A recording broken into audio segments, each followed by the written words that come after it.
సంపూర్ణమైన నీ చిత్తమే, అనుకూలమైన సంకల్పమే జరిగించుచున్నావు నన్ను విడువక.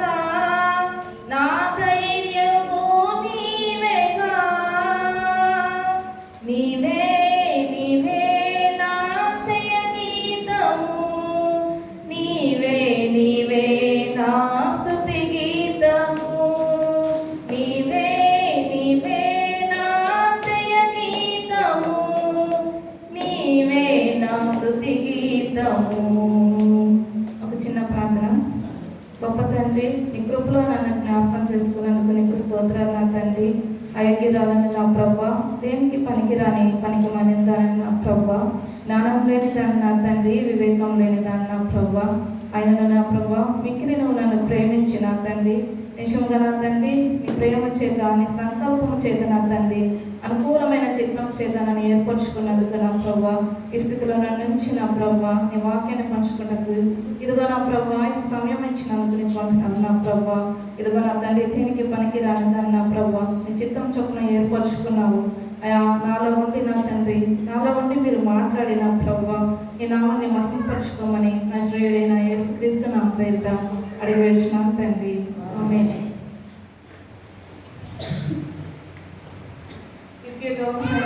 దీపా సిస్టర్ ఇక్కడ ఉన్నారా?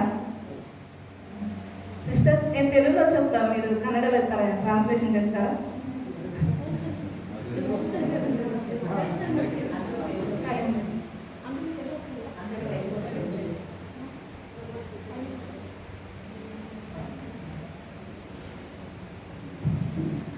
నాలుగవ మాట, మత్తయి సువార్త 28:46.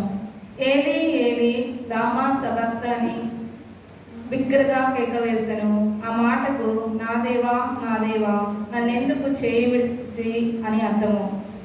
ఏలీ ఏలీ లామా సబక్తాని ఈ మాట హెబ్రూ భాష నుంచి వచ్చింది. ఏలీ ఏలోమి అని అంటే నా దేవా అని అర్థం. ఇక్కడ తర్వాత చూసినట్టే చాలా మంది ఏలీ ఏలీ అంటే ఏలీ అని పిలుస్తున్నాడేమో, అతను వచ్చి దేవుణ్ణి రక్షిస్తాడేమో అనేసి.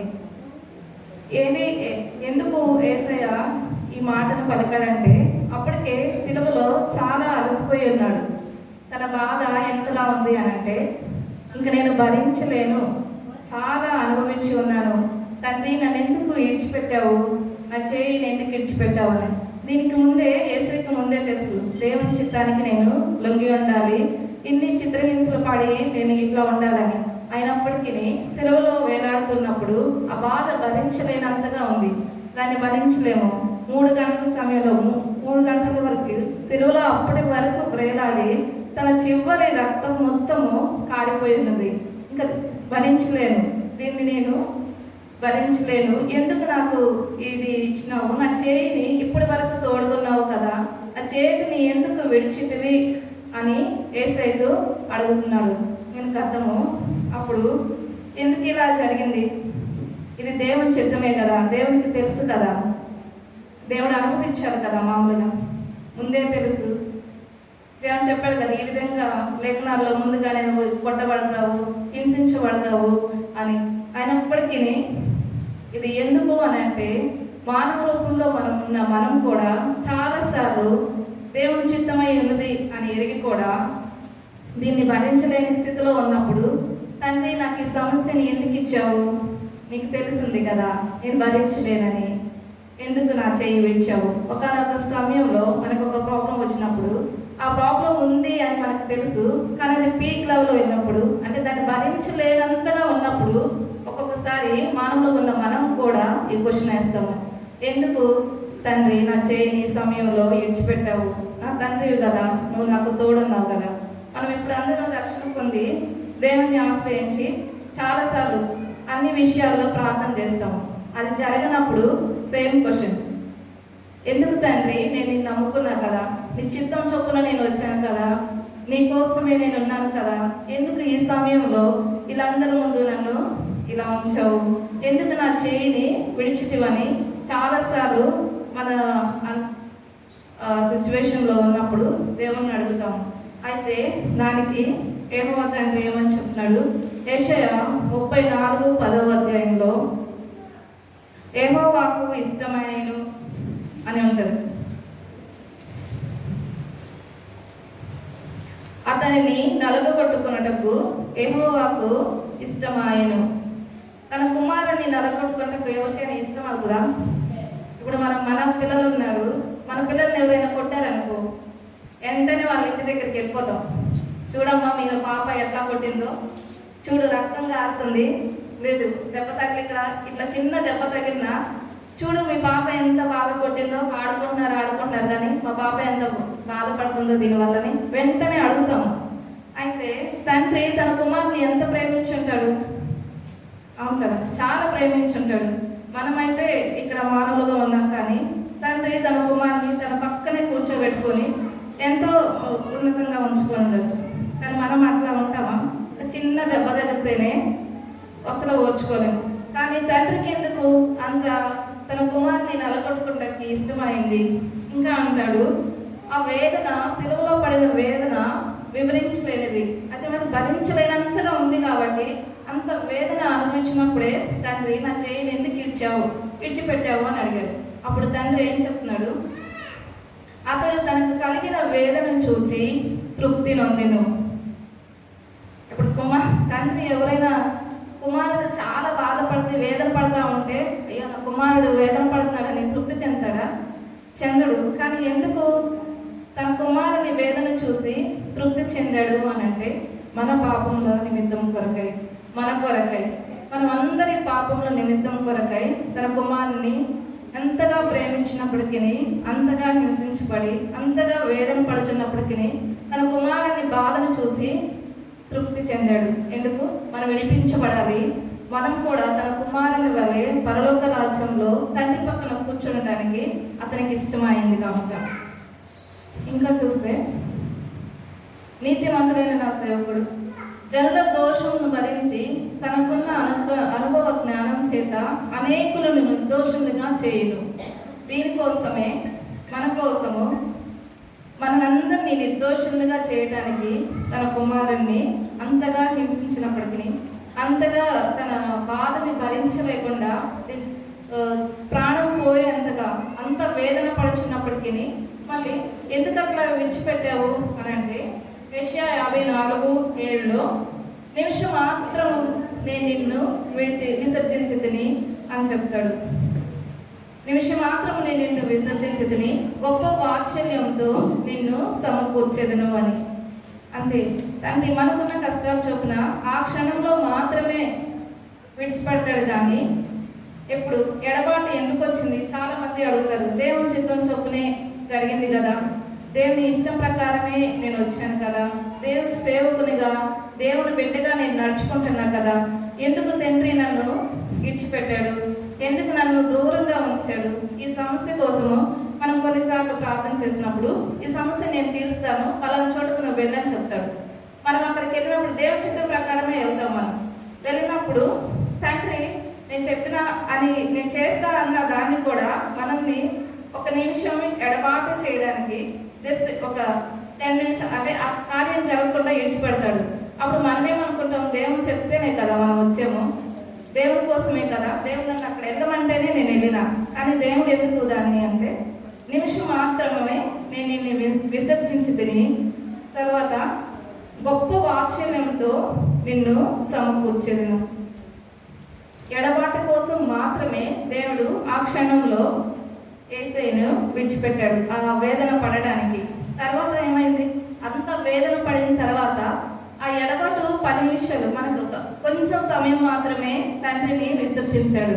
కానీ తర్వాత మనం ఏం పొందుకున్నాం? తండ్రి పాపం ఎరగకుండా మన కోసం అంత బాధ అనుభవిస్తే, దానికి బదులుగా మనమంతరము దేవుని రాజ్యానికి అర్హులగినట్టుగా రక్షణ పొంది, ఇదిగో మనం ఇంత పాపం చేసినప్పటికీ ఒక పరిశుద్ధమైన వాడు, పాపరహితమైన వాడు, అంత పాపంలాగా పాపాన్ని అనుభవించే ఒక పాపం చేసిన వాళ్ళు, తప్పు చేసినలే కదా. ఇప్పుడు మనం సిలువలో చూసుకుంటే 2 sides ఉన్న వాళ్ళు, లెఫ్ట్ సైడ్ రైట్ సైడ్ ఉన్న వాళ్ళు తప్పు చేసే సిలువనేసారు. సిలువతోనే బంధించబడమన్నారు. కానీ ఏ సిలువ ఏ తప్పుని చేయకుండా మన కోసం అనుభవించాడు. అది దాన్ని మనం జ్ఞాపకం చేసుకోవాలి. ఎందుకు చాలామంది అది క్రిస్టియన్ కాదు, ఒక ఫస్ట్ టైం బైబిల్ చదువుతున్నప్పుడు లేదా హిందూస్ ఇట్లా అడుగుతారు, తండ్రి తండ్రి నన్ను ఎందుకు చేయి విడిచితివి అని అంటే, తండ్రి అని అంటారు, మీకు ఒక్క దేవుడే కదా ఉండేది అంటే యేసయ్య అనే అతను దేవుడు కదా, ఇంకా తండ్రి అంటే ఈయనే దేవుడు కాకపోతే వాళ్ళ తండ్రి ఎవరు, వాళ్ళ తండ్రిని అట్లా చాలా క్వశ్చన్లు అడుగుతారు. అంటే వాళ్ళకి తెలియదు కదా, నా దేవా అని అడుగుతున్నాడు అని అంటే ఈయన యేసయ్య కదా, ఈయన దేవుడు కాదా, అయితే మీకు ఇంకొక దేవుడు ఉన్నాడా అంటే మీకు ఇద్దరు దేవుళ్ళ, యేసయ్య అని అంటారు మీరు దేవుడని, మళ్ళీ ఇంకొక దేవుడు యెహోవా దేవుడా, యెహోవా దేవుడా యేసయ్య దేవుడా, మీకు ఎవరు దేవుడు అని చాలా క్వశ్చన్లు అడుగుతారు. మనం మొదటిసారి చదువుతున్నప్పుడు కూడా అడుగుతుంది, నా తండ్రి అని అంటే, అయితే యేసయ్య దేవుడు కాదా, మనకి ఇప్పుడు మనం యేసయ్యని ఆరాధించాలా, యేసయ్యని నమ్మాలా, యెహోవా దేవునికి మొరపెట్టాలా అని చాలామంది క్వశ్చన్ వేస్తారు. అయితే తండ్రి కుమార పరిశుద్ధాత్మ దేవుడు ముగ్గురు ఒకళ్ళే ఉన్నారు. మన పాపముల నిమిత్తం కోసమై తండ్రి తన కుమారుని కొంత సమయము ఎడబాటు చేశారు. అది కూడా దేనికోసం అంటే మన నిమిత్తమై, దేనికోసం తన నిత్యమైన నిమిషం మాత్రము నేను నిన్ను విసర్జించింది, ఎందుకు అంటే గొప్ప వాత్సల్యంతో మిమ్మల్ని సమకూర్చడానికి కోసము. తన అంతగా ప్రేమించిన కుమారుడు ఏ విధంగా తన పక్కన పరలోక రాజ్యంలో కూర్చున్నాడో మన పాపముల నిమిత్తం కోసమై మనమందరం కూడా దేవుని సన్నిధిలో అంటే పరలోక రాజ్యంలో తండ్రి పక్కన కూర్చోవాలని తన కుమారుణ్ణి ఈ విధంగా హింసించి మన పాపముల నిమిత్తమై ఉంచినాడు. ఇంకా దీనికోసం మనం చూసుకుంటే 2వ తెస్సలోనిక 1వ అధ్యాయము 5వ వచనంలో చూసుకుంటే, మీరిట్లు ఓర్చుకొనుట దేవునికి న్యాయమైన తీర్పునకు స్పష్టమైన సూచన ఉన్నదని గ్రహించమని చెప్తుంది.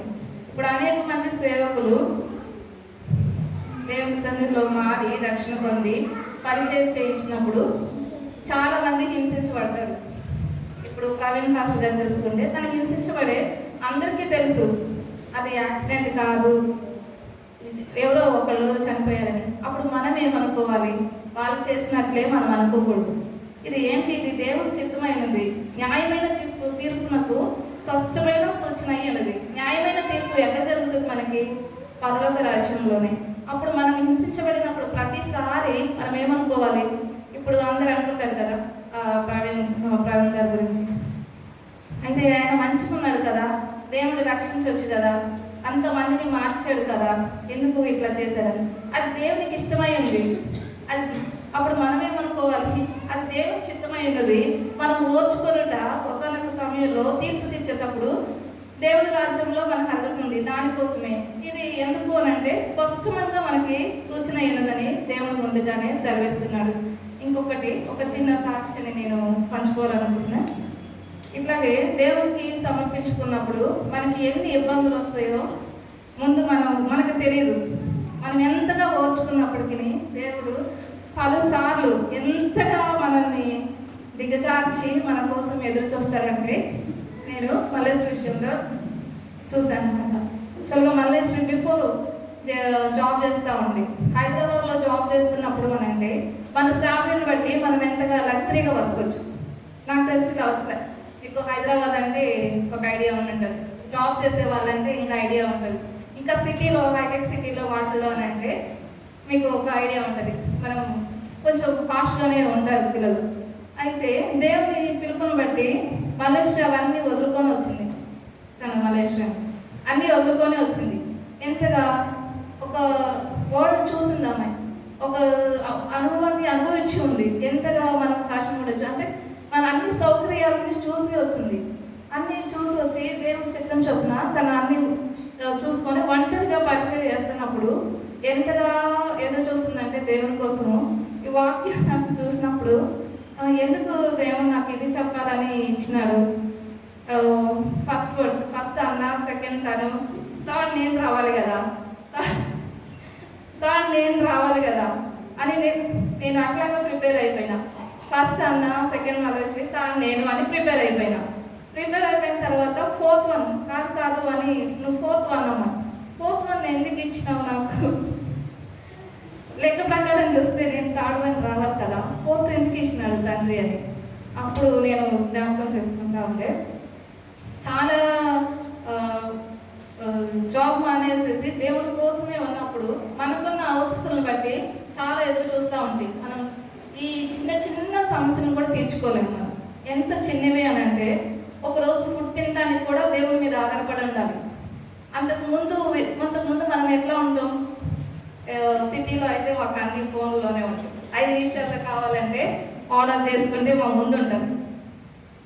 అది నిజమే, మాకు ఏది కావాలంటే అది ఫోన్లో అవైలబుల్లో ఉంటుంది. మనీ ఉంటే చాలు, జస్ట్ 10 మినిట్స్లో నువ్వు ఏది తినాలంటే ఎక్కడికైనా వస్తుంది. అది మిడ్ నైటా, 3 o'clock, 4 o'clock, 2 o'clock అదేం లేదు. మనం జస్ట్ ఇట్లా ఆర్డర్ పెడితే నాకు 2 o'clockలో కావాలంటే కూడా వస్తాయి. ఇంకా కొన్ని యాప్స్ ఉన్నాయి. ఈ రోజు నుంచి నాకు ఎర్లీ మార్నింగ్ 5 o'clockకి కావాలంటే 5 o'clock తీసుకొచ్చి ఇస్తాడు. బిఫోర్ కూడా మనం అట్లా ఆర్డర్ చేసుకోవచ్చు. కానీ ఒకరోజు భోజనం చేయడానికి కూడా కనీస అవసరాలు కూడా దేవుని ముందు ఆధారపడాల్సి వస్తుంది, దేవుణ్ణి అడగాల్సి వస్తుంది. ఒక చిన్న విషయం గురించి నేను చూస్తూ ఉండే, అది నాకు తెలీదు. 6 months నుంచి చెప్పుల కోసం ప్రే చేస్తుంది. 6 months నుంచి ఆ విషయం నాకు తెలీదు. అయితే నేను ఒక 3 months బ్యాకే విజయవాడ వెళ్ళినప్పుడు షాపింగ్ చేస్తూ ఉండే మాతో పాటు. 3 months బ్యాక్ చెప్పులు కొనుక్కొని వచ్చిన. నేను నాకని కొనుక్కున్నాయి. మా సిస్టరు నేను సేమ్ కలర్ ఉండాలి అనేసి కొనుక్కొని వచ్చింది. కొనుక్కొని వచ్చిన తర్వాత అవి అట్లా పెట్టిన షూ ర్యాక్లో. నా షూ ర్యాక్లో చాలా చెప్పులు, షూ అన్నీ ఉన్నాయి. ఇక ఒక 1 week నుంచి మేము ఇక్కడ బళ్ళారికి వెళ్ళటానికి ప్లాన్ ఉంది అని చెప్పింది. యాక్చువల్గా బళ్ళారి వెళ్ళటానికి నా ప్లాన్ ఏం లేదు, నేను లేను ఆ లిస్ట్లో. అనుకోకుండా దేవుడు నన్ను ఏర్పరిచాడు. ఓకే, నీ పిలుపు ఉంది రా అని చెప్పింది. ఓకే అని చెప్పిన. నేను ఇంకా ఈ బట్టలు అన్నీ సర్దుకోవడానికి ఒక 3 days బిఫోర్ స్టాండ్కి వెళ్ళి చూసి చెప్పులన్నీ తీస్తూ ఉంటే ఒక నార్మల్ చెప్పులు తీసి బయట పెట్టుకున్నాయి. దేవుడు అవి తీయమన్నాడు. నేను మామూలుగా తీసి అట్లాగా పెట్టేసుకున్నాను. తర్వాత దేవుడు చెప్తున్నాడు, నేను ఓకే బళ్ళారి వెళ్తున్నప్పుడు న్యూ చెప్పులు నేను వేసుకొని వెళ్దాము అనేసి బయట పెట్టినా. అప్పుడు దేవుడు నాకు చెప్తున్నాడు, అవి నీ చెప్పులు కావు, నువ్వు అవి వేసుకోవు, అవి నీవి కాదు, వేరే వాళ్ళే అని. నేనే మనసులో ఎట్లా అనుకుంటున్నాను, నేను కష్టపడి అక్కడి నుంచి విజయవాడ నుంచి మోసుకొని వచ్చిన, ఇప్పుడు వేసుకోవడానికి ఉంది కదా, నావి కాదని అంటాడు దేవుడు. ఇంకెవరు వేసుకుంటారు? నావే కదా, నా ఇంట్లో ఉన్నాయి, నాకు ఎవరు లేరు కదా, నావే అని. ఫస్ట్ డే తీసి వేరే చెప్పులు తీసి అక్కడ పెట్టినా. అట్లా మళ్ళీ మాట్లాడుతున్నాడు, మల్లేశ్వరి నువ్వు రెడీ అవుతున్నావా, లీవ్ తీసుకున్నావా? ఓకే, నేను లీవ్ తీసుకున్నా, నేను రెడీ అవుతున్నా అంటున్నా. మళ్ళీ ఆ చెప్పులు లీవ్ కాదు, మల్లేశ్వరిని అడగమని చెప్తుంది దేవుడు. మల్లేశ్వరిని ఎందుకు అడుగుతాను నేను సైలెంట్గా. సెకండ్ డే మళ్ళీ మాట్లాడుతూ ఉన్నాం. మళ్ళీ దేవుడు చెప్తున్నాడు, ఆ చెప్పులు లీవ్ కాదు, మల్లేశ్వరిని అడుగు అని. నేను ఇంకా 3rd time అడుగుతున్నప్పుడు నా మైండ్లో చెప్పులు నేను ఎందుకు మల్లేశ్వరిని అడుగుతాను, తను చెప్పులు కూడా లేవు, చెప్పులు తీసుకుంటావా అని అడిగితే చెప్పులు కూడా నీకు లేవా అని అడిగితే తను ఫీల్ అవుతుందేమో అనేసి అడుగు అని మనసులో వస్తున్నా అడగట్లేదు. నేను అసలు అడగట్లేదు. 3rd day మళ్ళీ రేపు వస్తామనగా 2 days దాకా వస్తామనగా అన్నీ ప్యాక్ చేసుకున్నావా? ప్యాక్ చేసుకున్నాను. నువ్వేం అనుకోవద్దు, మళ్ళీ నా దగ్గర ఒక స్లిప్పర్స్ ఉన్నాయి, దేవుడు నీకు ఇవ్వమని అడుగుతున్నాడు, నువ్వేమన్నా చెప్పులు కావాలని దేవుడికి ప్రే చేసినావా అని. అప్పుడు చెప్పింది, ఎస్, నేను 6 months నుంచి ప్రే చేస్తున్నాను, 6 months నుంచి ప్రే చేస్తున్నాను. దేవుడు తన సంకల్పం చొప్పున మనం దేవుని కోసం నిలబడినప్పుడు చెప్పులే కాదు, ఒక రోజు ప్రార్థన కోసం, ఒక వాటర్ బాటిల్ కోసం కూడా మనం తండ్రి నాకు ఈ వాటర్ బాటిల్ కావాలి అని అన్నప్పుడు మనం అన్నీ వదులుకొని వచ్చి తండ్రి నాకు ఇప్పుడు వాటర్ తాగాలి అని అనిపిస్తే దేవుడు మన దగ్గర లేనప్పటికీ అది ఎక్కడి నుంచో ఏర్పాటు చేసేస్తాడు. అది మనకు తెలియదు. వాళ్ళు ఎవరు, మేము ఎవరు. ఇప్పుడు మీరే ఉన్నారనుకో, నాకు వాటర్ కావాలంటే దానిపై వాళ్ళకి తీసుకొచ్చి దేవుడు ఏర్పాటు చేస్తాడు. అది దేవుని చిత్తం. నిజంగా నేను అనుకుంది, దేవుడు ఇంతగా ప్రేమిస్తాడా? ఒక చిన్న చెప్పుల విషయంలో కూడా దేవుడు తన ప్రేయర్ చేస్తున్నప్పుడు ఆ చెప్పులను కూడా ఏర్పాటు చేస్తాడా? ఆ చెప్పులు కూడా ఎట్లా అంటే, నేను కొనుక్కున్నప్పుడు నా ముందు సైజు నాకు ఎక్కువైంది, వెనక సైజు తక్కువైపోయింది, ఎక్కిడి కాకుండా ఉంది. మరి ఎప్పుడు ఆ 2 నెంబర్లో పర్ఫెక్ట్ అవుతుంది నా కాలుకి, కానీ అది నాకు కూడా సరిపోలే. నేను కొనుక్కున్నా. తన ప్రార్థన ఎప్పుడు ప్రార్థన చేసినప్పుడు దేవుడు నాకు అప్పుడే ఇచ్చినాడు. చాలా చెప్పులు నేను నాకు కొనుక్కోవాల్సిన అవసరం లేదు. కానీ చూడు, ఎక్కడ హైదరాబాదు, ఎక్కడ విజయవాడ, 3 months తను అడిగినప్పుడే దేవుడు తగిన వాటిని ఏర్పాటు చేసి తీసుకొచ్చి అక్కడ పెట్టాడు. అయితే తగిన సమయంలో ఇస్తాడు. తగిన సమయం కోసం మనం ఎదురు చూడాలి. అందుకే తండ్రి, నా దేవా నన్ను ఎందుకు చేయి విడిచితివి అని అంటే, నేను నిమిషం మాత్రమే ఎడబాటు చేశాను. ఎందుకు అని అంటే తన చిత్తాన్ని నెరవేర్చడానికి. ఇప్పుడు మనం ఓకే తను కొనుక్కోవచ్చు, ఒక 200 300 ఉంటే అన్నింటినీ ఇడిచిపెట్టేసేసి తన చెప్పులు కొనుక్కోవచ్చు. తన ఆ విధంగా కొనుక్కొని ఉంటే ఈరోజు దేవుని నామం కనపరచబడి ఉండదు. నేను దానికోసమే దాని నిమిత్తమే ఏర్పరచబడిందని నాకు కూడా తెలియదు కదా. నాకు చాలా ఉంది, అయినా ఎందుకు కొనుక్కున్నాను నాకు కూడా తెలియదు. నార్మల్గా వెళ్ళిపోయి కొనుక్కున్నా. దేవుని చిత్తము అట్లా ఉండదు. అందుకే మనం చాలాసార్లు దేవుని పరిచర్యకు వచ్చినప్పుడు, అన్నీ ఇడిచిపెట్టి వచ్చినప్పుడు ఇట్లాంటి శోధనలు చాలా జరుగుతాయి. పరిచర్యకు వచ్చిన వాళ్ళందరికీ తెలుసు, సేవకులందరికీ తెలుసు. అది ఒక్కొక్కసారి తినడానికి కూడా ఉండదు కదండి, కదా, తినడానికి కూడా ఉండదు.